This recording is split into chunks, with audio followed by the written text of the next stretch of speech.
Hello everyone. So static series के अंदर आज हम एसिडिक लावा और बेसिक लावा के बारे में समझते हैं। तो ये डायग्राम देखिए बच्चों, एक्चुअली एसिडिक लावा के अंदर क्या होता है, जो अंदर से लावा निकल रहा है ना, उसके अंदर ज़्यादा सिलिका होता है। ठीक है, आपको ये याद रखना है बस। एसिडिक लावा के अंदर ज़्यादा सिलिका होता है।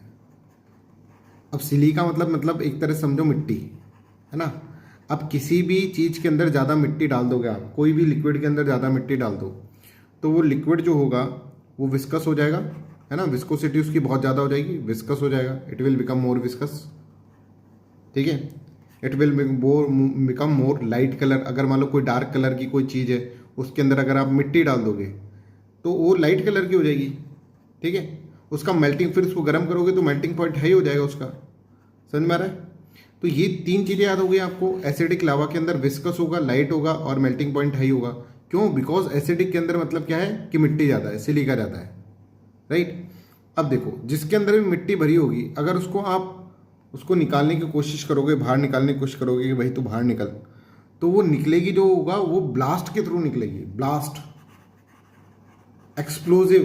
ठीक है, जैसे यहाँ पर आप देखो, यहाँ पर अगर इसको निकालोगे, मिट्टी मिट्टी भरी है उसके अंदर और भी लिक्विड है, तो एकदम से फटेगा ये, है ना, फटकर निकलेगा ये बाहर। और ये ज़्यादा अगर आप देखेंगे इसके अंदर, क्योंकि ज़्यादा फ्लो नहीं करेगा, because it is less viscous, because में मिट्टी है, तो आसपास ही कहीं जमा हो जाएगा। ये देखिए आसपास ही जमा हो गया है पूरा, है ना। ये एसिडिक लावा है बच्चों, this is acidic lava. More explosion will be there. इसका हम देखेंगे cone shaped sided will be there. Cone shaped sided हो रहा है, ये कुछ फैल नहीं रहा है इस तरह से। लाइट कलर का ये होगा, राइट। विस्कस ज़्यादा होगा, ज़्यादा इसके अंदर सिलिका होगा। बस आपको याद रखना है एसिड के अंदर ज़्यादा सिलिका है। वहीं बेसिक के अंदर आप देख लो भाई, बेसिक फैल गया पूरा, विस्कोसिटी कम है उसकी। बेसिक के अंदर सिलिका कम है, less silica, less viscosity, dark colour का होगा ये। मेल्टिंग पॉइंट इसका बहुत ज़्यादा, रिलेटिवली अगर हम देखें तो कम होगा। हाई टेम्परेचर होगा, टेम्परेचर ज़्यादा होगा। किसी भी गर्म चीज़ के अंदर मिट्टी डाल दो, वो ठंडा हो जाएगा, तो इसमें मिट्टी ज़्यादा है तो ये ठंडा रहेगा। I hope you are getting my point. अब इन्हीं के ऊपर कुछ क्वेश्चन सोल्व कर लें अपन। Yes, this is the question. सभी बच्चे इस क्वेश्चन को सॉल्व करें, पॉज करके इस क्वेश्चन को सॉल्व करें सभी बच्चे।